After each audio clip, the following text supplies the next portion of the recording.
Bonjour, aujourd'hui je vais vous répondre à une des questions que l'on me pose régulièrement. Est-il possible de communiquer avec les arbres? Alors, tout de suite, si vous pensez que communiquer avec les arbres, c'est discuter avec eux de vive voix, alors là je vous réponds tout de suite, non, ça c'est vraiment pas possible. Mais par contre, communiquer avec les arbres, avec les plantes, bien entendu que c'est possible. Pourquoi?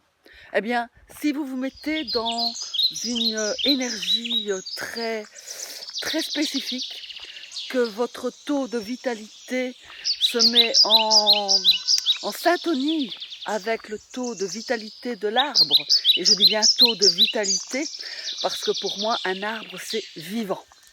Donc, tout à fait d'accord pour dire que c'est possible de communiquer avec les arbres. Je suis ici dans le parc que j'ai là où j'ai emmené mon premier groupe pour apprendre justement et avoir des expériences un peu spéciales, un peu spécifiques, un peu mythiques si vous voulez, mais pour avoir cette communication avec les plantes.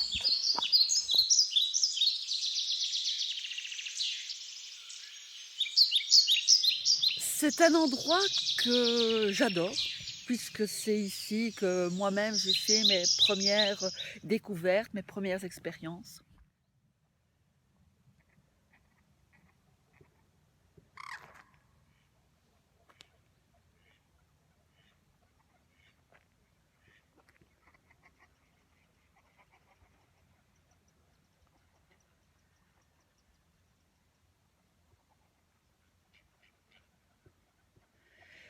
Quelle énergie avez-vous ressentie en regardant ces premières images?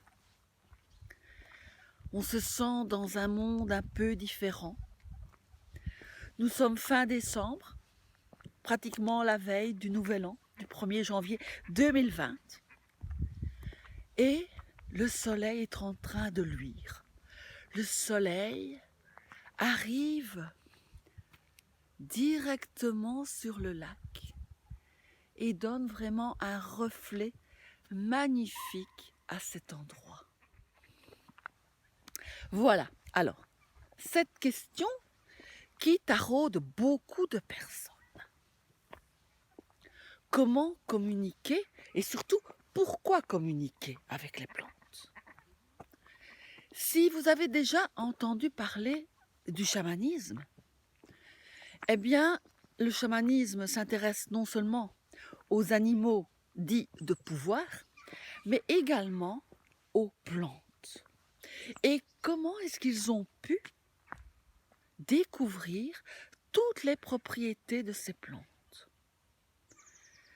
Tout ce qu'ils ont découvert, tout ce qu'ils ont pu comprendre, eh bien, ça s'est transmis de parole en parole, entre eux, de génération en génération.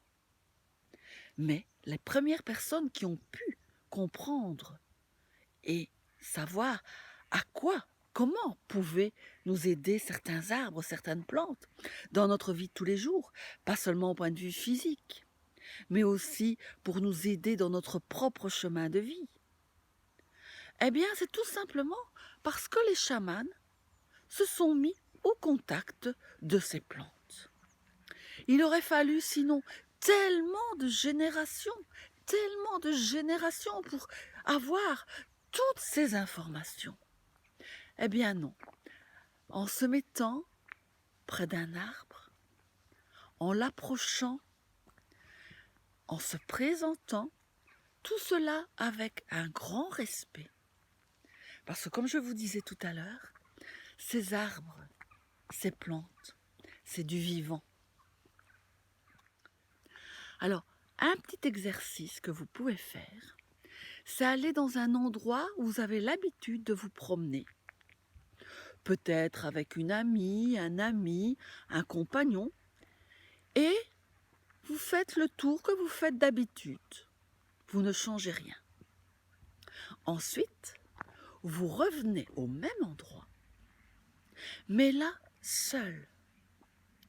Seul, vous entamez un petit chemin le même chemin, si vous le désirez, mais de façon plus intériorisée. C'est-à-dire qu'avant de commencer à marcher, vous allez fermer les yeux. Et vous allez essayer de mettre en émoi vos autres sens. Qu'entendez-vous?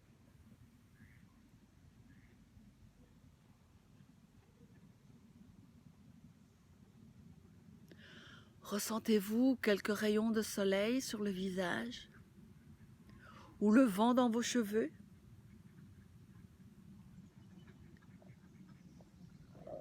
Comment ressentez-vous tout cela? Ensuite, vous ouvrez les yeux et vous marchez lentement, très lentement.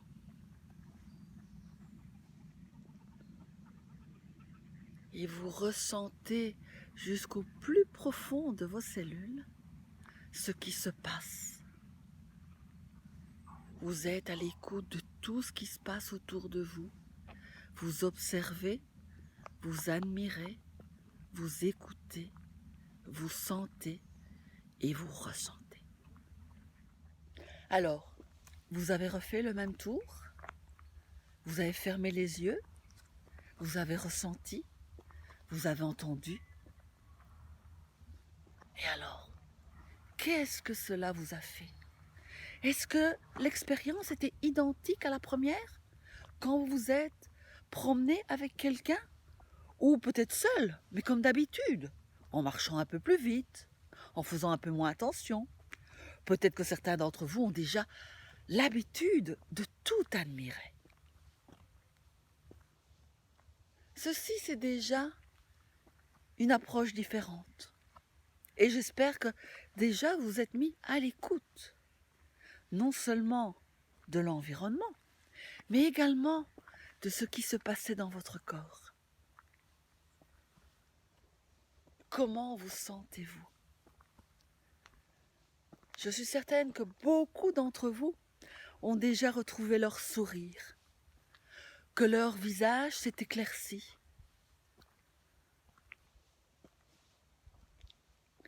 C'est une première expérience.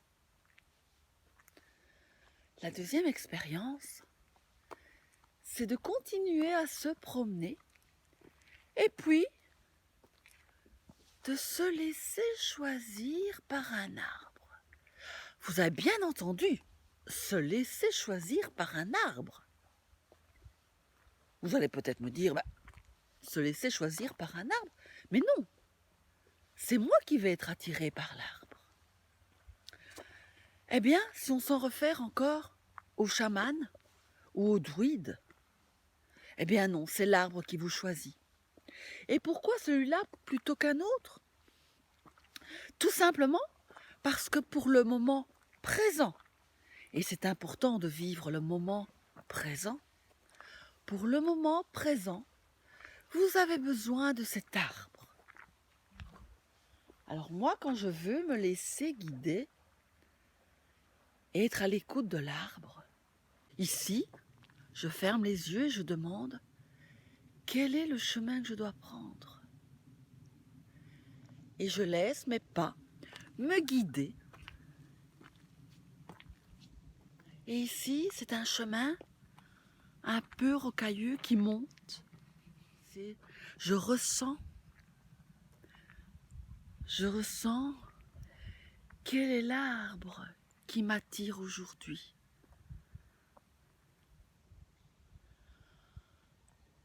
Eh bien, cet arbre, c'est celui-ci.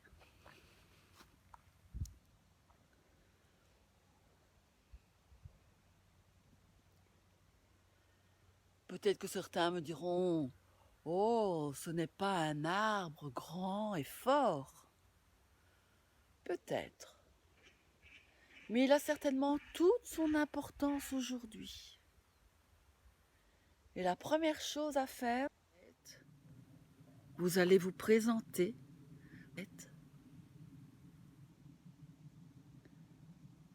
Pourquoi vous êtes là? demandez s'il est d'accord d'échanger avec vous. Alors, vous voyez, vous avez sans doute entendu un canard qui s'est mis à crier tout d'un coup. Eh bien ça peut être une réponse. Vous pouvez entendre un bruit tout d'un coup qui vous dit « Mais oui, c'est bien lui !» Et il insiste. Ou peut-être un rayon de soleil qui arrive, un peu de vent, ou tout simplement avoir l'impression de partir vers l'avant. De partir vers l'avant comme quelque chose qui dit oui, vas-y.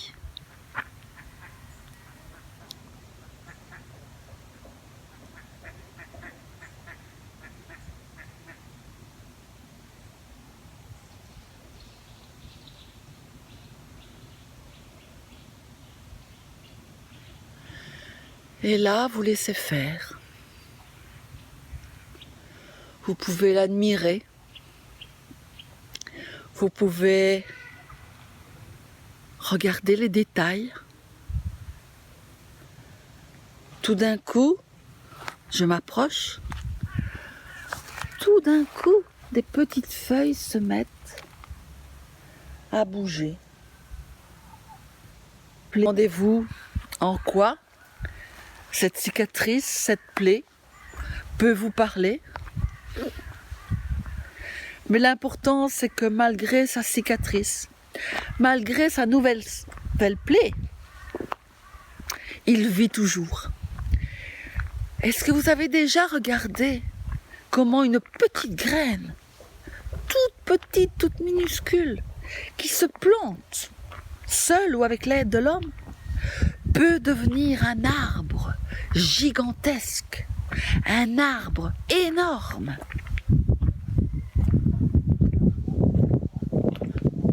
En peu d'années parfois.